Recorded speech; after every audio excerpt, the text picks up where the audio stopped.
In today's video, I am going to teach you how to integrate WhatsApp in Wix. If you have been thinking about adding a quick WhatsApp contact option to your Wix site, this process is straightforward. You will be placing a WhatsApp button on your pages, and you will also be able to control what people see when they tap it. To get started, log into your Wix dashboard. Make sure you are using the correct account that has access to the site you want to update. Once you are signed in, take a moment to confirm you are on the dashboard screen for the right project, because the next actions will apply to that site. Next, click Apps in the left menu and select App Market. This is where Wix hosts third-party apps and services that can be connected to your website. When you open the App Market, you should see a search area or browsing options.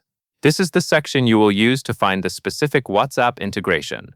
Now search for WhatsApp and select an app like WhatsApp Chat.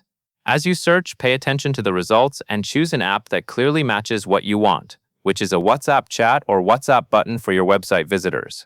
The wording may vary slightly from one option to another, but the key goal is to add a WhatsApp chat feature to your Wix site. After you select the app, click Add to Site. Wix will then guide the app into your project.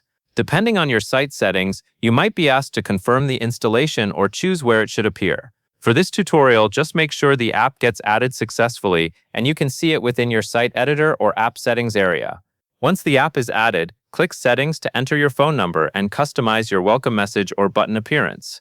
This step matters because it determines what visitors see and how the WhatsApp conversation is initiated. Enter the phone number required by the app and then review the welcome message. You can also adjust the button look so it matches your site style. Take a moment here and double-check that everything is correct, especially the message that will be shown to your users. When you have finished configuring the settings, click Publish to make the WhatsApp button live on your site. Publishing is what activates your changes, so visitors can actually use the WhatsApp option. Before publishing, it is a good idea to ensure there are no missing fields or warnings, and that the WhatsApp button is visible where you expect it to be. And that is all there is to it. That covers everything you need to know.